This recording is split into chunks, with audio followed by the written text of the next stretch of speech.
Hello friends, I am Morani from Purva Bardhaman district. This is the day 3 video of the series Practice English with me. So today I would like to share with you how to start spoken English fluently. Actually, সবার প্রথমে যেটা করতে হবে তোমাকে daily routine বলা practice করতে হবে। তুমি যদি ডেলি রুটিনটা বলতে না পারো তাহলে কিন্তু তুমি ইংরেজি বলতে পারবে না। তোমার ডেলি রুটিন যদি তুমি না বলতে পারো তাহলে কি করে অন্য ইংরেজি বলবে?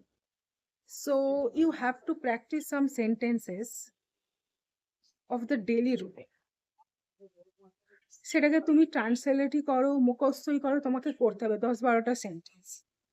আমি জানি অনেকে বলবে যে ট্রান্সলেট করবো, মুখস্থ করবো, এগুলো তো ইংরেজি বলার জন্য এনাফ না। তো তোমাকে একটা কথা বলি, যারা বলে ট্রান্সলেট করো না, এটা অ্যাডভান্স লেভেল বা ইন্টারমিডিয়েট লেভেলের জন্য, বিগিনারদের জন্য নয়, বেসিক লেভেলের জন্য নয়। বেসিক লেভেলের জন্য কিছু ট্রান্সলেট করতেই হয়। পরবর্তীকালে এটা অটোমেটিক্যালি তোমার ব্রেন ক্যাপচার করে নেবে এবং তখন আর ট্রান্সলেটের দরকার পড়বে না। কিন্তু তুমি যতক্ষণ বেসিক লেভেলে আছো, বিগিনার আছো, তোমাকে ট্রান্সলেট করতে আর কিছু সেন্টেন্সেস মুখস্থ করে নাও। দেখবে আস্তে আস্তে তোমার ব্রেন অটোমেটিক্যালি ক্যাপচার করতে হবে, পরবর্তীকালে মুখস্থ করতে হবে না, বাট এখন করতে হবে। কারণ তুমি যদি 10-12টা সেন্টেন্স ডেলি রুটিনের বলতে পারো তাহলে দেখবে তোমার কনফিডেন্স গ্রো আপ করবে, তোমার কনফিডেন্স বিল্ড আপ হবে। আর এই কনফিডেন্সের জন্য কিন্তু তুমি তোমার জার্নিটা কন্টিনিউ করতে পারবে এবং পরবর্তীকালে ইংরেজি বলতে তোমায় সাহায্য করবে।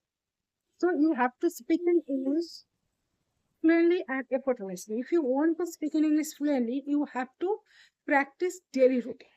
Like এটা নয় যে ভীষণ শক্ত, সিম্পল কয়েকটা sentence, like I am wake up in the morning. Okay, I wake up 6 in the morning, or I am making my bed, I am fluffing the pillow, I am making breakfast, I am drinking coffee, or the tea is very hot, I am cracking the egg, I am making bread, the bread is very fresh, like that.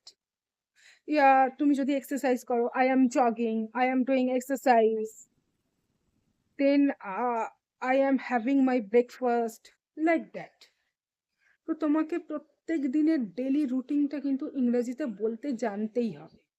তুমি যদি না জানো তাহলে কিন্তু ইংরেজি বলতে পারবে না। So you have to speak daily routine everyday. এইভাবে যদি তুমি 10-12টা সেন্টেন্স বলতে পারো তাহলে কিন্তু দেখবে যে তোমার কনফিডেন্স গ্রো আপ করছে আর তুমি কিন্তু ইংরেজিটা সহজে বলতে পারছো। আর যত তুমি কনফিডেন্ট হবে তত তুমি ইংরেজি তাড়াতাড়ি শিখবে। সো আজকে এতটুকুই, দেখা হচ্ছে নেক্সট ভিডিওতে। Till then tata, bye bye, have a nice day.